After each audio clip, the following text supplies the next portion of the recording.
Welcome to the Aaron Harber Show. My special guest today is U.S. Senator Jeff Merkley. Jeff, thanks so much for joining me. You are very welcome. Good to be here. It's an honor to have you on the show, Senator. So speaking of the Senate, how has the Senate changed since you first entered it? Well, I was first an intern in 1976, so it's a long time ago. And I can tell you at that point, Democrats and Republicans overlapped on almost every field of interest. It was an open amendment process, so one amendment was completed, and whoever got the attention of the chair offered the next idea to be considered, which means that you felt very productive as senators because you could offer your ideas and have them argued and voted on. The Senate today is completely different.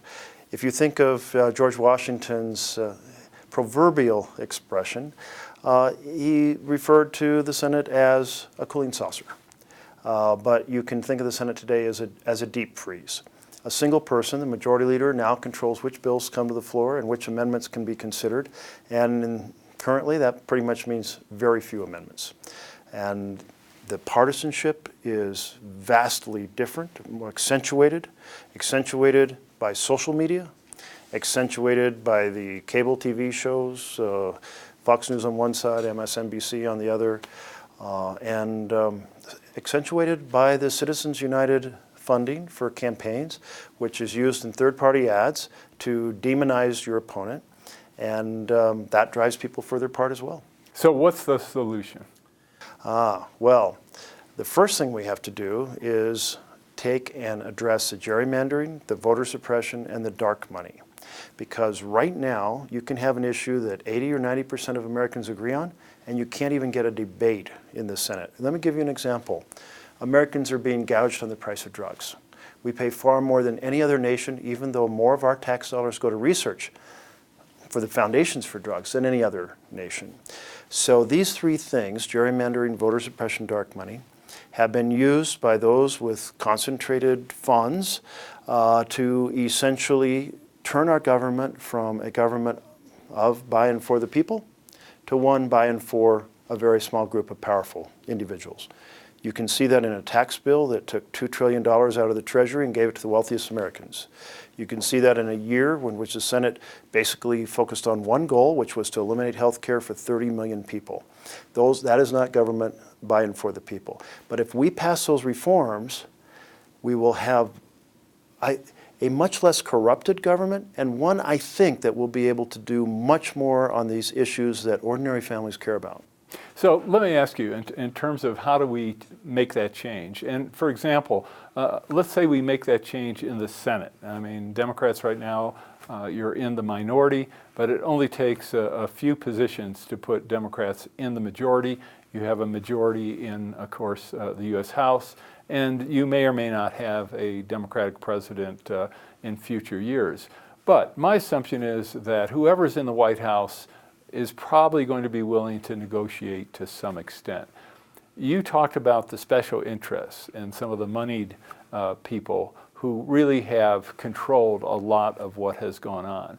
An example is the Koch brothers, who have been, and I've been impressed with their willingness to put in substantial sums of money, hundreds of millions of dollars into elections, organize other donors and bringing in even more money. On the other hand, you certainly have people on the left who are extremely wealthy, and you could run through 20 names, I could as well. But I don't see those people being willing to take a fraction of their wealth, I'm talking about 1 or 2%, and make the investment so that Democrats, for example, could win the Senate. Why is that? Well, part of it is that there is a lot more wealth on the right end of the spectrum. There was one year that the estimated wealth of the Koch brothers increased by $10 billion. You may have some billionaires on the left end of the spectrum who are, in fact, investing a few percentage of their wealth, but it's a smaller pie to draw from. The other thing is that what the Koch brothers did was a business strategy. It wasn't, I'm going to spend my money and make the world a better place. It was, I'm going to spend my money and I'm going to make a lot of money by reduced taxes. It's an investment. It was an investment. It was an investment. So 2014 was a critical pivot year. They spent, as you suggested, hundreds of millions of dollars on Senate campaigns, have played a major role in flipping 6 states from the Democratic column to the Republican column, and immediately they dedicated the year following to a tax bill that, with interest, will cost $2 trillion over 10 years, with the vast bulk going to folks like themselves. So their hundreds of millions of dollars of investment became many billions of dollars in tax savings. So that is a kind of a bit of an incentive compared to a charitable approach of I will make the world a better place. But there are people definitely invested who have a lot of funds to make the world a better place, but there's an imbalance in power. All right. Well, I think there's enough money on the left to do something really significant, and I would challenge those people to put their money where their mouth is. I don't see it happening, though, and I'm not sure why. But we'll move on. Another issue, climate. You coined the phrase climate chaos, which now other people are using. What's your take on climate change? Why have we done so little to address it? And why don't the American people take it even more seriously than they do? Well, I'm going to invite you to do an exercise with me. I'm going to ask you to inhale a lungful of air, and I'll do it with you. I'm going to have you hold it 3 seconds, and then we can exhale. Okay, you ready? I'm ready. Okay, let's inhale. Exhale. So that air that was just in your lungs has 33% more carbon in it than when I was born. That is a dramatic change never seen in the history of humankind on this planet. And it results in my home state of Oregon in things like the snowpack melts earlier in the summer, meaning there's a lot less irrigation water, and the streams are warmer and smaller, bad for our fish, bad for our salmon, and we don't like that. And then for our forests, it means pine beetles do well and pine trees don't. We have the same problem in Colorado. You have the problem, and you have the other big problem we have, which is the issue of forest fires becoming much more numerous, more devastating, the smoke having a bigger impact on our communities, and in some cases the fires overrunning our communities and burning down houses. We haven't had an incident in Oregon as tragic as Paradise was in California, but when you hear about people driving down the road and their car is melting while they're in it, I can't imagine anything more terrifying. But in some level of that, we're seeing all kinds of impacts. We even have the impact because we have the Pacific Ocean. Colorado doesn't. We're envious. But you have a beautiful state. We have better skiing than you do. Well, that's the point. I'm not sure the powder has quite made it to the Cascades yet, but it's less powdery with the changing moisture content. But we'll leave that alone. Anyway, on the ocean, it's more acidic, 30% more acidic than it was a couple generations ago. And that really started to manifest itself with our shellfish. So our oyster industry has to now artificially buffer the seawater or the baby oysters die, which is, you think about, well, in the natural world, what is going on if there's that much change in acidity affecting shellfish? So these dramatic changes are occurring, and the thing I really want to convey is that the impacts are really hitting rural America, farming, fishing, and forests. And one reason I really want to convey that is because the Koch brothers we were talking about are trying to drive a wedge between rural America and urban America and say this carbon problem either doesn't exist, or it's not human caused, or we can't do anything about it, or it's just an urban issue. And it's really going to affect rural America in very fundamental ways.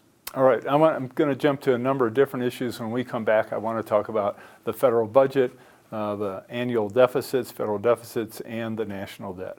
All right, we're going to be right back in a moment with U.S. Senator Jeff Merkley. For information on how to help promote civil and mutually respectful discourse and support expansion of the distribution of our programs, please email info@harbertv.com. The Rexall Broadcaster of the Year Award recognizes an individual who, through leadership, skill, and dedication, is advancing the broadcast industry in our state and our nation. Tonight, we honor Aaron Harber. Aaron has worked extensively in the media as a host, producer, political and economic commentator, and columnist. Today, the Aaron Harber Show is the focus of his media involvement. Aaron, It is a privilege to present you with the Rex Howe Broadcaster of the Year Award. Congratulations.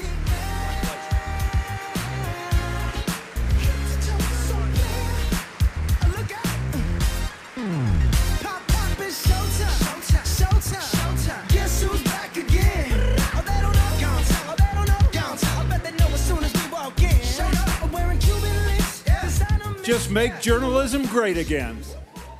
The Aaron Harber Show may be viewed 24/7 at no charge from any location in the world at harbertv.com. Welcome back to the show. We are with U.S. Senator Jeff Merkley of Oregon. So we've talked about all the problems. You mentioned also ocean acidification. And by the way, I don't hear a lot of discussion on ocean acidification, which surprises me because when it comes to issues of what people believe, the scientific evidence has been undisputable. No one disputes the fact that the markers from fossil fuels are in the carbon that has gone into the ocean. So we know where that carbon is coming from. We know what's causing that acidification. And it would seem to me that the case for the oceans alone should be enough for people to be concerned about and want to do something about climate change. So talk a little bit about that. What should we do? Well, so we can do a lot. We can take many of our activities that have been on fossil fuels and we can put them on the electric grid. Take, for example, transportation, electric buses replacing diesel buses, or cars that are plug-in cars replacing fossil fuel cars. We can save energy in all kinds of ways. We can produce both synthetic fuels using hydrogen as a basis, which can be generated by electricity, and we can do biofuels for those situations like long-haul shipping and with ships at sea and with freight on land or planes in the air. So we can do these things with a whole variety of incentives and encouragements and create millions of jobs while we're doing it and help steer those jobs to places that have been left behind. Those are the fundamentals of the vision of the Green New Deal. Big problem, bold action, create jobs, get jobs in places where people really need them. And we also have to lead the world in this. And this is where America is essential. We have to have an administration that will stand up and say to Trudeau, you talk a good game, but you're tripling the pipeline to the tar sands. And Australia, your coral reefs are dying and you're complaining, but you're doubling down on coal. And Japan, how are you going to meet your Paris agreements when you're doing LNG? And Germany, by the way, you really got a lot of attention for your feed-in tariffs, but now you're building the Nord Stream 2 gas pipeline. And natural gas, by the way, does burn less carbon or create less carbon at the point of combustion, but the leakage of methane from the system makes it just as damaging to climate. So we can do these things, but we have to reform our political system if we're going to be able to take these actions in a very bold fashion. All right, so how do we do that reform? And I'm going to give you an example. The Senate, you're on the Appropriations Committee. The Senate hasn't passed a budget for the entire federal budget in how many years? Quite a few. I mean, so you guys can't even get your act together to pass a budget. How are you going to get anything else done? I think the last time the budget was actually passed was 2000, and I believe it was 2017 actually, so 2 years ago. Because if you pass a budget, you have a simple majority strategy for legislation, and the Republicans want to do that to get that $2 trillion tax cut for the wealthy. So they passed a budget. But the spending bills are really where push comes to shove. So whether you have a budget or not, how you pass your spending bills determines really what your budget is. I'll put it that way. But we must take on the gerrymandering, the voter suppression, and the dark money in campaigns, all of which are pathways through which the powerful produce government by and for the powerful. All of those are in the For the People Act that Tom Udall and I have championed in the Senate. It has passed the House. So when we have 51 members, or 50 plus a president, or a vice president to preside over the chamber, we have to adopt those reforms because it's about defending the we the people vision of our Constitution. If we wait to have a supermajority someday, we're too deep in trouble, and everything else that should be achieved for families, healthcare, housing, education, living wage jobs, taking on carbon pollution, taking on the equality of all individuals participating in our society, all those things we'll fail on if we don't reform those fundamentals. All right, let's talk some numbers. The United States spends approximately $1 trillion a year on the Department of Defense through the Department of Defense budget, the Veterans Administration, and a lot of people don't know, of course, the Department of Energy's nuclear program for the Defense Department, if you add all those together. Clearly, we can do much better. I mean, we spend more on defense than the top 10 countries in the rest of the world. Why can't we get efficiencies? Why can't we see some reductions in expenditures in the Department of Defense, allocate those to other needs? I think we're making a massive mistake. The defense budget is not particularly efficient. There's all kinds of programs that the defense world themselves, the Army, the Navy, the Air Force, Marine Corps, say, we don't want this, but they're passed by Congress. If you don't have a strong president or a strong leadership saying, no, we need to shift funds into more productive enterprises, and by that I'm talking about the fundamentals, education. If we want to be a country that is doing well in the future, we have to invest in education, in housing, in infrastructure, and in healthcare. But let me give you an example of what I've seen the last 25 years. 25 years ago, China was on bicycles, and we were pretty sophisticated, and we had metro systems and so forth. Then I went over to China about 10 years ago, less than 10 years ago, and I was on their very first piece of bullet train, traveling 200 miles per hour between the capital of Beijing and the coastal town Tianjin. Scary to be on a train going over 200 miles per hour. Thank goodness it didn't crash, but pretty impressive. Now let's fast forward. I think it was about 8 years ago that went. So now, how many miles of bullet trains over 200 miles per hour has China built? Well, they had that initial piece. They now have 16,000 miles of bullet trains. America, 0. It is easier to build a train system in a country that it tramples individual rights.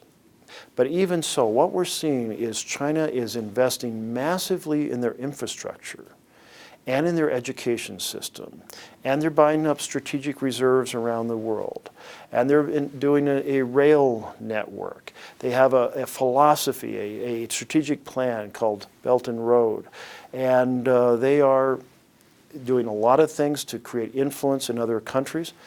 Well, we have a really big military. We're going to spend well over $1 trillion on those nuclear weapons you were talking about that, pray to God, will never be used. But do we need to spend $1 trillion on deterrence, or could you dramatically cut that? And I believe, and I spent a couple of years in the Pentagon, and I worked on strategic nuclear weapon policy in DC for the 1980s. I believe you could dramatically cut it. Invest in education, invest in infrastructure, invest in housing and healthcare. We are going to be left behind. We were advanced, China was here. China in some ways is already passing us, and they're on a path to leave us in the dust if we don't change our strategy. All right, on that note, we're going to take our last break. We will be back with the Senator to wrap up in just a moment. For information on how to help promote civil and mutually respectful discourse and support expansion of the distribution of our programs, please email info@harbertv.com. Safely stop fires around your home. Introducing the Fire Ice XT 20-ounce aerosol canister. Fire Ice XT is an eco-friendly water-based fire suppressant gel. Unlike a traditional fire extinguisher, Fire Ice XT is a highly effective, non-toxic firefighting agent that is easy and safe to use around your home, family, and pets. Available at Amazon.com or call 800-924-4874. I'm Aaron Harber, host of The Aaron Harber Show. Find us on Facebook to get all the latest updates, see behind-the-scene photos, and make comments and ask me questions. You can see episodes before their TV broadcast, so like the show today. The Aaron Harber Show may be viewed 24/7 at no charge from any location in the world at harbertv.com. Welcome back to the show. This is our final segment with Senator Jeff Merkley. Jeff, I want to talk quickly about the opioid crisis and what's being done, what do we need to do. Extraordinary numbers where we went from 10,000 people several years ago dying a year to now you're looking at 40, 50,000, sometimes depending on the numbers, higher numbers as well. What's being done? What should we do? To put it in perspective, more people are dying of opioid overdoses than are dying in car wrecks. It's a huge blight on America, and those folks who aren't dying but are suffering from addiction are creating all kinds of horrendous effects on themselves and on their families and on their communities. So it's a very big deal. What is profoundly disturbing is the company that really pushed this, which is owned by the Sackler family. They knew that these were very addictive, and yet they marketed them as not being addictive. And so those tens of thousands of deaths and all the chaos that comes from addiction, it rests on that family's shoulders. People go to prison for manslaughter because they made a mistake and got distracted and hit somebody on a pedestrian, let's say. This is on a scale unbelievable in comparison. It's why I'm saying that the Sackler name should come off the Smithsonian that carries, it's an Asian art museum that carries their name. And it's why I have the SURGE Act. And the SURGE Act would create $2 billion a year for treatment, and it would be paid for in proportion to the companies that sold the opioids to begin with.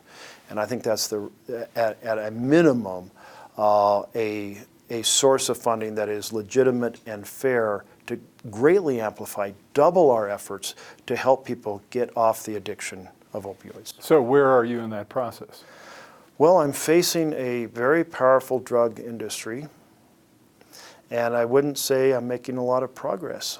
We have done funding for enhanced opioid programs, more than we had done previously, but it's still modest in comparison to the need. The need is much larger. And that issue of the drug companies having so much power, that goes back to the corruption of our campaign system. Because here we are with an issue more broadly where we are gouged on drug prices. 90% of Americans believe that we shouldn't have to pay more than the Canadians or the Europeans or the Australians or the Japanese, but we pay vast amounts more, sometimes 10 times, 50 times, 100 times. I even have one case where the drug cost 1,000 times what it cost a couple years ago. And but the funds that come from the drug industry back into the campaign system mean that people don't want to take action. We need a vast grassroots pressure to make action happen, both on the SURGE Act and more broadly on a reference bill that would stop the price gouging and adopt some form of that. I have the End Price Gouging on Drugs Act. Mine would be probably, in my opinion, is the best of the bunch, but there's a lot of similar strategies. Let's find a way to get it done. On immigration, I mean, one of the aspects of immigration that I think many Americans don't understand is that without immigration, our population would actually go down. We depend on immigrants for to fill so many positions, to put money into Social Security that's being paid out to recipients today. Why has there been such a poor job done explaining the benefits of immigration to the American people? Particularly because the vast majority of us in America are descendants of immigrants, if not immigrants ourselves. And we certainly know how we would like our family members to be treated should they be emigrating to the United States. I've been particularly involved in the treatment of children on the border. I went down to the border in June of 2018, discovered the children being sorted into the cages, tried to get into a former Walmart where I had heard that 1,000 boys had been tossed into this one building. Turned out I was wrong. There weren't 1,000 boys in there. There were almost 1,500. And all kinds of shortcomings in the programs. And now we have this just horrific border blockade where children are pushed back into Mexico. They present themselves at the border, but they're not allowed, even as refugees, to step over. We have some horrific pictures of people who have died because either they're attacked in Mexico or they try to flee across the desert and they die in the desert or in the Rio Grande trying to get to America. So I've been arguing that we must treat every refugee with dignity. They may or may not win their asylum hearing. But we know this, if they have a case manager, they show up 99 to 100% of the time under the Family Case Management Program.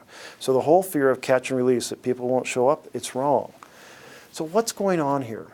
Well, I believe that we're fundamentally tribal, and you have leaders who will prey on that inclination to blame others for their position. So we've had 4 decades in which working people have basically had flat or declining incomes. And so people were frustrated. So when a leader comes along and says, blame them, whether it's Haitian Americans, African Americans, Hispanic Americans, Muslim Americans, or immigrants, it often resonates. It's the lower, uninformed part of ourselves. So we need information, and we need to say, as leaders in our country, we need members of the Senate to say this, and governors and presidents, we are one nation under God, indivisible. And we are going to go forward together. And if our fellow Americans are attacked in some bigoted or prejudiced fashion, we are going to stand with them side by side, shoulder to shoulder. All right, you're talking about leadership. Last set of questions quickly. What makes for a great leader? Well, I would like to think that it starts with the premise that you have the goal of making the world work better. That you don't have the goal of enriching yourself or your friends, that form of corruption. That you have the ability to listen to others and understand where they're coming from. That you have the ability to take and bring those various visions and say, there's a lot of commonality there. Let's try to seize that commonality. Sometimes that requires some inspiration, and sometimes some cooperation, and sometimes some compromising. But it's being the master of that chemistry can produce a lot of good results. If you had to select a couple of people who you thought were great leaders, whether it be currently or going back thousands of years of history, who comes to mind when you think of great leaders? Well, I think we think of people as great leaders when they have taken on great challenges and succeeded. And even without knowing what set of skills or chemistry they brought to it. We can take a look at the Revolutionary period and the role that Jefferson played. He wasn't the principal drafter of the Constitution, but Jefferson, Madison, but he brought people together in many, many ways. Flawed life in other ways we're well familiar with, a slave owner, and had other aspects of that out at Monticello they'll be glad to educate the public about. But he found a way to bring people together behind a vision. And that's why we turn and we look at Lincoln. In a different era, maybe he wouldn't have been a great leader, but he found a way to bring the nation together behind a vision, both the vision of ending slavery, but the vision of remaining united and taking this experiment that was still kind of fresh, not so far into it that it wasn't possible to trace folks who had been born before we were an independent nation and were still alive, so we're still within the first generational stretch, and save it. And he had a variety of skills to make that happen. Some we tend to forget about that we might not even approve of. He used a lot of inducements to help bring people together on critical bills, but he also painted a vision and moved people and accomplished that vision. All right. Senator, thank you so much. Thank you. All right, that was Senator Jeff Merkley of Oregon. I'm Aaron Harber. Thanks for watching. We'll see you next time.